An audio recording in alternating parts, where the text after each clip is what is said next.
Last year at this time, Auburn had finished their 3-9 season and was sitting at home watching Alabama and Notre Dame prepare to play for a BCS national title. But this year, how the tables have turned.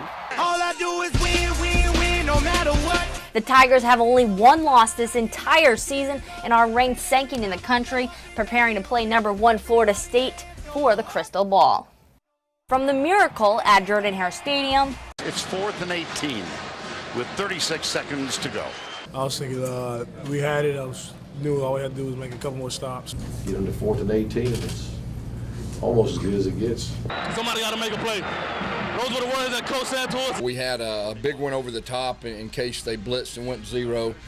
We had a dig right at the sticks, and we had a check down just to try to draw the guys. But we were thinking big one to the dig to Sammy. And, I just heard in the huddle that Ricardo said, give me a chance. He looked me dead in my eyes and told me that he wanted the ball. I said, Nick, throw me the ball. Throw me the ball. Look in Dennis field. I trust you. Throw me the ball. I'm going to make a play. Here's your ball game. Nick Marshall stands in, steps up. I seen 3 safeties in the corner bail off and come on, trying to cover me too. And I put my trust in him and deliver the ball. Got to throw downfield, just a home run ball. I judged the ball, and at first I was like, I'm gonna jump for it. I was just praying to God that somehow we get a first down. I wasn't really thinking about a touchdown. When the pass was in the air, I was like, okay, they're gonna bat it down, and it's over. It is tipped up, and Lewis got it on the deflection. Lewis is gonna score. Lewis is gonna score. They batted it, and dude got lucky and caught it, and so I couldn't believe what the ball. I was looking in the air, and I finally spotted it, and it landed right in my hands. It was over my shoulder, really, and it was just unbelievable. Touchdown, Auburn! A miracle in Jordan-Hare! A miracle in Jordan-Hare! and who could forget this play?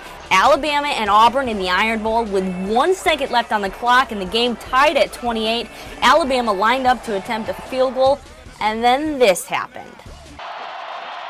56-yarder. Does not have the leg. And Chris Davis takes it in the back of the end zone.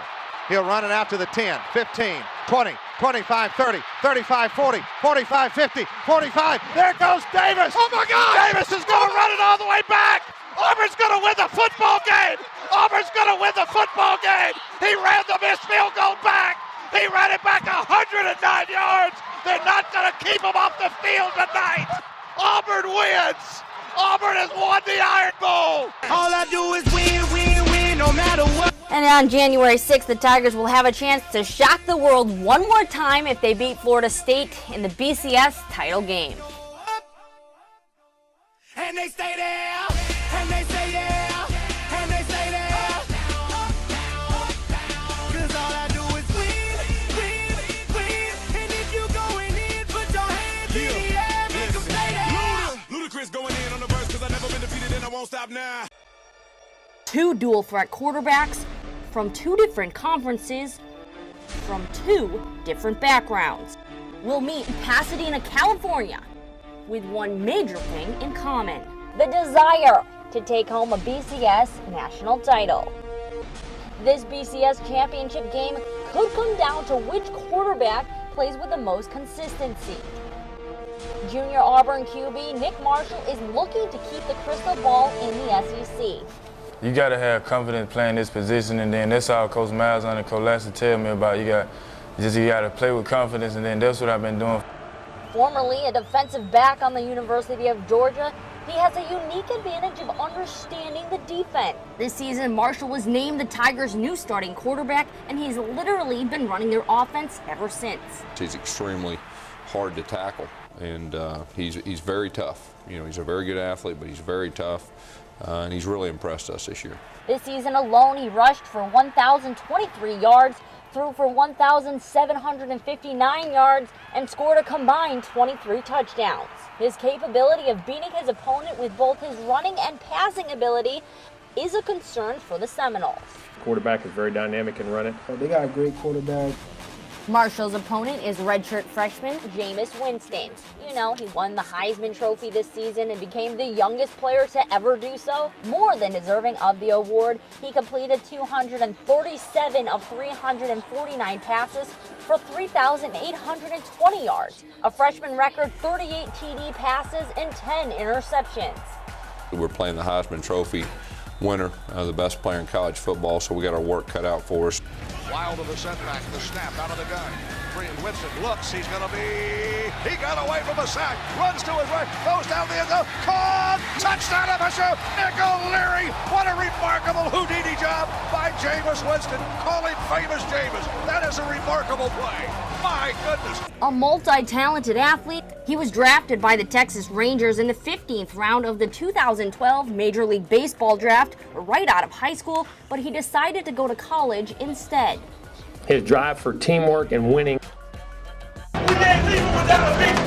So y'all, hey, my brother, smile on the face. Okay? We're gonna Florida State.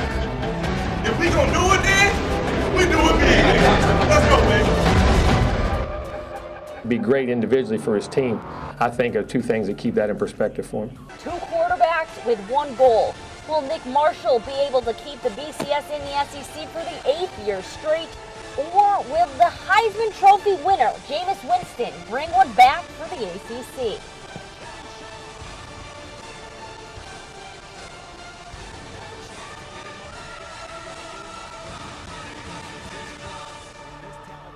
And the arm strength with somebody in his face. Stunning ending to the half. They barely did get the snap off. Winston, we talked earlier, that was a huge concern for the BC coaches. Today there was a buzz in Auburn. It was Pro Day. Get it up. Get it up. Get it up. Get it up. Everything they've worked for has come down to this moment. NFL scouts are here. The spotlight is on. And when the spotlight is on, that's when these guys need to be on, putting up the numbers that the NFL scouts like to see. I think it went well. I'm not sure what all my times were or anything, but it felt good to get out there and get a sweat going and run around a little bit. It's 4 days out of the year and you gotta like have fun with it. So like, I don't think anybody knows about how time demanding it is.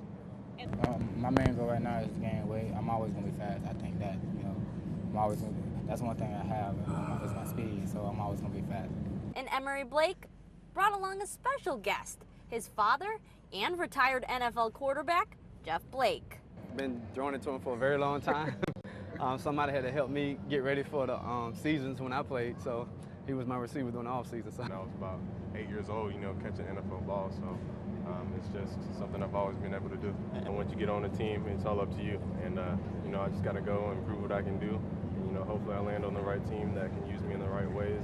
Two kind of guys that's at the combine: the one that's gonna make money, and one that's gonna lose money.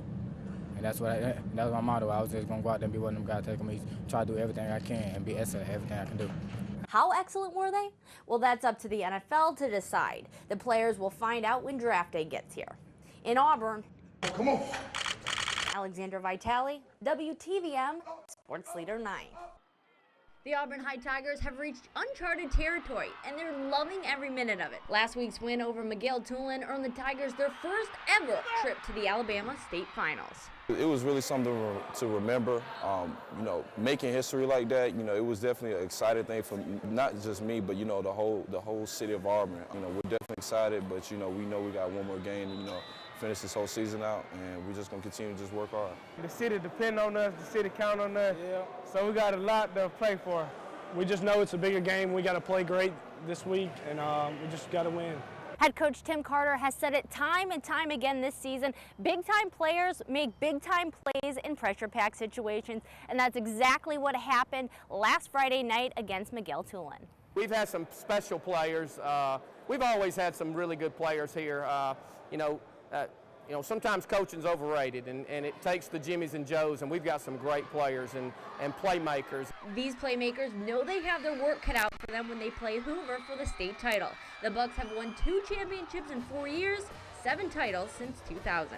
A lot of people call this state championship game the Hoover Invitational, so we're just glad to be invited this year and hope we can make it a habit.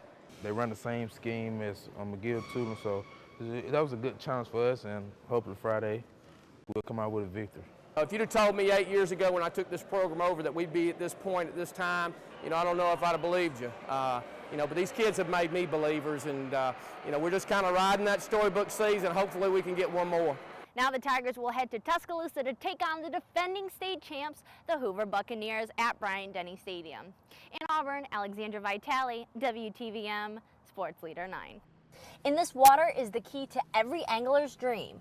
It's being able to do a sport competitively and make a living at what you love to do, you know, and it's one of those sports that there's no age limit on it.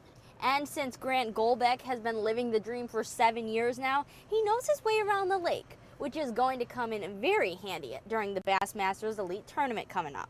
You can fish your strengths at this lake. You know, you don't necessarily have to fish one certain pattern. You can pretty much fish deep, shallow, you know, all the above. There's so many options here. So Thursday and Friday, it's all about the fishing. Hardcore fishing. We're going to be weighing in on a stage. On Friday afternoon, after everyone's done, we make a cut. So going into Saturday, it's only 50 anglers that are going out there. But before any cuts are made, Captain Garland and I went cruising on the lake to catch some of the guys practicing. Ready? I'm ready. Let's go!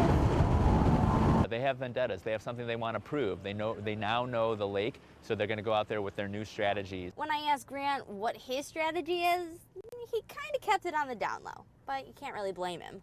Put 5 big fish every day in the boat. What I'm doing, you shouldn't be doing this time of year, so I'm kind of keeping that one a little hush-hush. Sunday is when we'll have the final weigh-in, and that's when we'll ultimately crown the champion and hand over that $100,000 check. $100,000? Yeah, that would be nice. And that's exactly what these anglers are going for in this competition. Weigh-ins begin on Thursday. Until then, from West Point Lake in LaGrange, Alexandra Vitale, WTVM, Sports Leader 9.